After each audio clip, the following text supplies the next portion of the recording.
fahiya lughatan, secara bahasa adalah mutlaqul qasdi, maksud secara mutlak.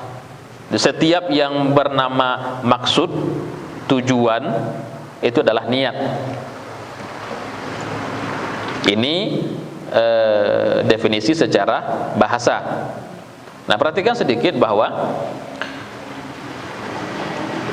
setiap istilah yang dipakai di dalam fikih itu dia punya dua pengertian. Pertama, pengertian lughawi, bahasa. Yang kedua, pengertian istilahi atau syar'i.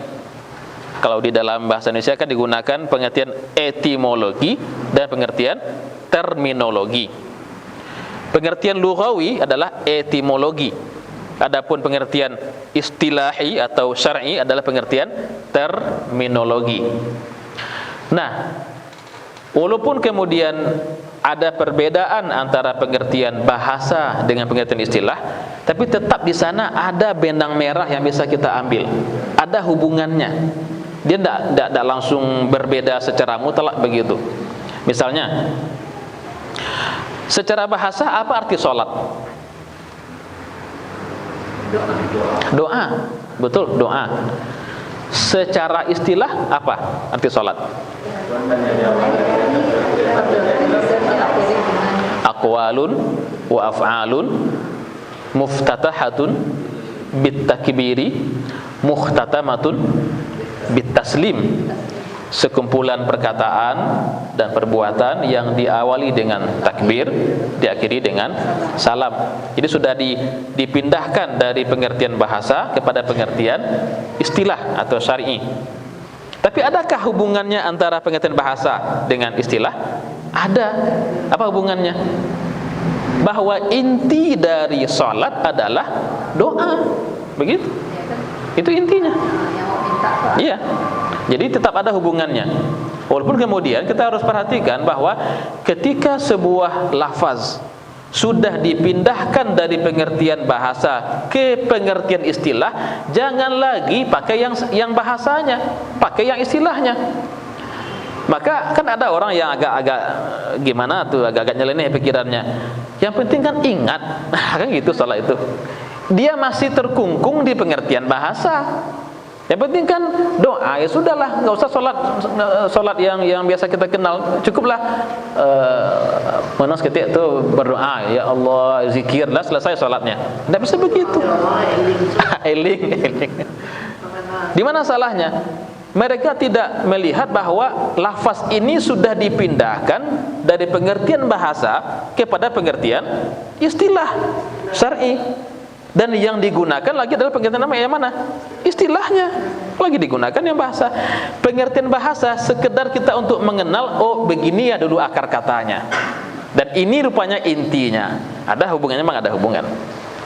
Ya, ini kan pola pikir yang tidak usuli, tidak berangkat dari ilmu usul. Pola pikir yang lepas, bebas begitu saja.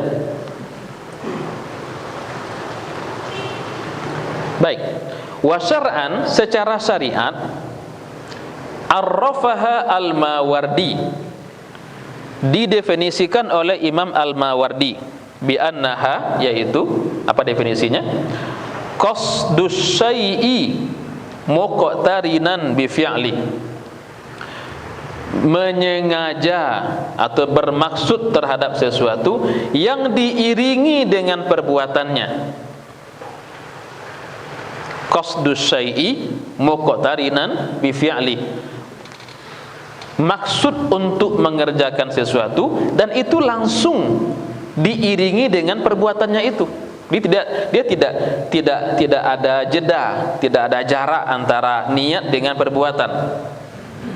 Ini mana definisinya.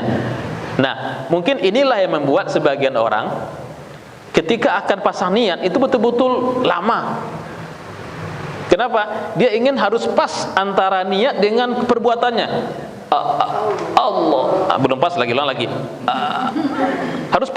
Harus pas yang terpatri di dalam hati dengan yang tergerakkan di tangan ini. Kalau belum pas diulang lagi. Ini pemahaman yang ada benarnya, tapi kadang berlebihan. Dia ada dasarnya. Nah, ini dasarnya nih. Memang seharusnya niat itu apa? Berbarengan antara yang ditekadkan dalam hati dengan yang dilakukan oleh anggota tubuh. Maka Allah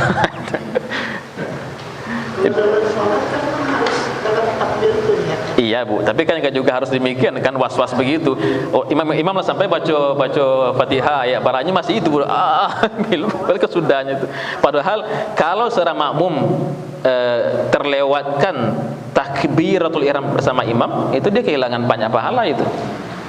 Itu diantara fadilah salat berjamaah adalah kita mendapatkan takbiratul ihram yang sedikit bersama dengan imam. Harus beriringan begitu. Jangan sampai kita di belakang. Itu adalah fadilah itu, Bu.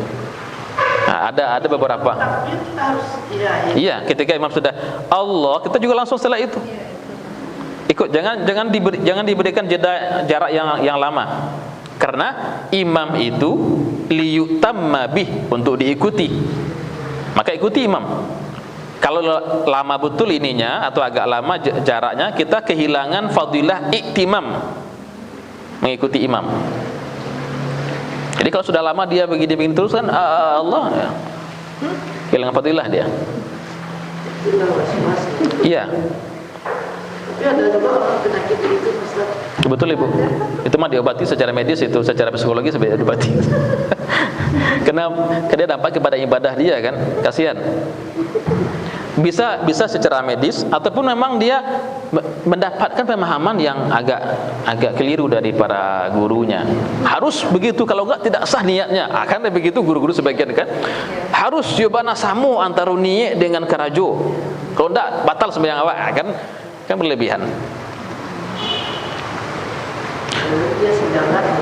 Iya, memang diusahakan sejalan antara niat yang terpasang di dalam hati dengan perbuatan tangan diangkat ke atas. Tapi kalaupun agak sedikit bacanggahnya, biasalah.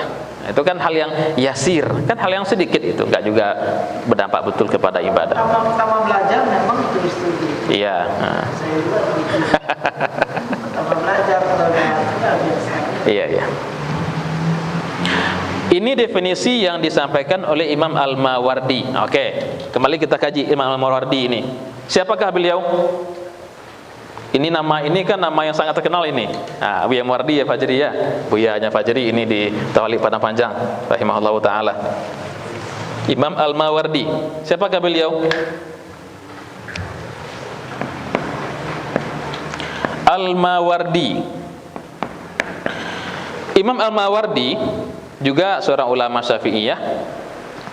Buku beliau dalam bidang mazhab Syafi'i ini yang juga sangat tebal, sangat luas adalah Al-Hawi fil Madhab.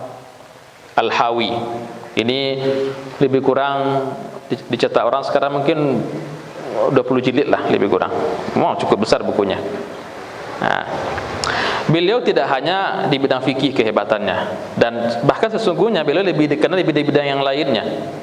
Kitab beliau yang sampai hari ini tetap jadi rujukan apa judulnya? Ada yang tahu? Yang jadi rujukan oleh kalangan HTI. Apa? Al-Ahkam As-Sultaniyah.